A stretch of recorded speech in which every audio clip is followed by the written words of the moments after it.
Why should the black man in America concern himself, since we've been away from the African continent for 400 years, 300 or 400 years? Why should we concern ourselves? What impact does what happened to them have upon us? Number one, first you have to realize that up until 1959, Africa was dominated by the colonial powers, and by the colonial powers of Europe having complete control over Africa, they projected the image of Africa negatively. They projected Africa always in a negative light. Jungles, savages, cannibals, nothing civilized. And naturally, it was so negative until it was negative to you and me. And you and I began to hate it. We didn't want anybody to tell us anything about Africa, and much less call us an African. And in hating Africa and hating the African, we ended up even hating ourselves without even realizing it. Because you can't hate the roots of a tree and not hate the tree. You can't hate your origin and not end up hating yourself. You can't hate Africa and not hate yourself. And you show me one of these people over here who have been thoroughly brainwashed, who has a negative attitude toward Africa, and I'll show you one that has a negative attitude toward himself. You can't have a negative attitude toward yourself, a positive attitude toward yourself, and a negative attitude toward Africa at the same time. To the same degree that your attitude, that your understanding of an attitude toward Africa becomes positive, you'll find that your understanding of and your attitude toward yourself will also become positive. And this is what the white man knows. So they very skillfully made you and me hate our African identity, our African characteristics. And you know yourself that we have been a people who hated our African characteristics. We hated our hair. We hated the shape of our nose. We wanted one of those long, dog-like noses, you know. Yeah. We hated the color of our skin.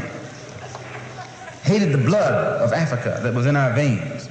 And in hating our features and our skin and our blood, why, we had to end up hating ourselves. And we hated ourselves. Our color became to us a chain. We felt that it was holding us back.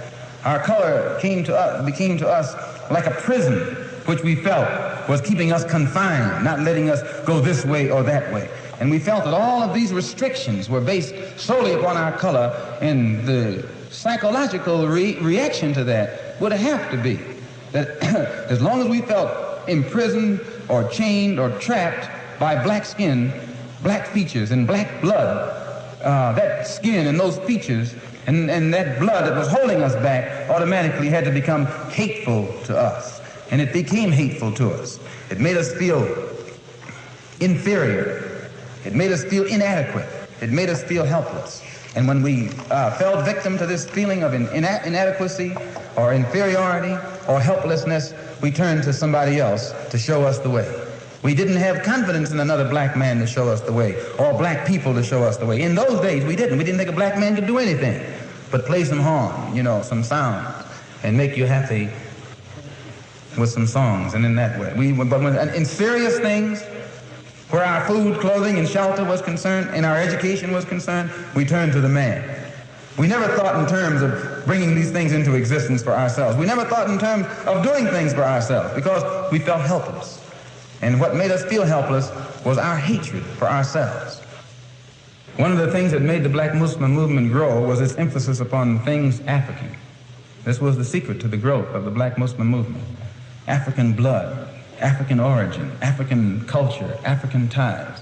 And you'd be surprised. We discovered that deep within the subconscious of the black man in this country, he's still more African than he is American.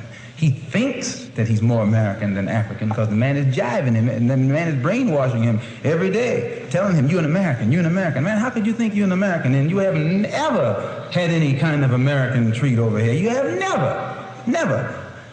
10 men can be sitting at a table eating, you know, dining. And I can come and sit down where they're dining. They're dining. I got a plate in front of me, but nothing is on it.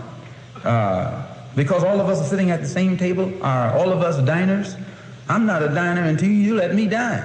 Then I become a diner. Just being at the table with others who are dining doesn't make me a diner. And this is what you got to get in your head here in this country. Just because you're in this country doesn't make you an American. And no, you got to go farther than that before you can become an American. You got to enjoy the fruits of Americanism. And you haven't enjoyed those fruits. You've enjoyed the thorns. You've enjoyed the thistles, but you have not enjoyed the fruits. No, sir. So I point these things out, brothers and sisters, so that you and I will know the importance in 1965 of being in complete unity with each other, harmony with each other, and not letting the man maneuver us into fighting one another. I say that again that I'm not a racist. I don't believe in any form of segregation or anything like that. I'm for the brotherhood of everybody, but I don't believe in forcing brotherhood upon people who don't want it. As long as we practice brotherhood among ourselves, and then others who want to practice brotherhood with us, we practice it with them also. We're for that. But I don't think that we should run around trying to love somebody who doesn't love us. Thank you.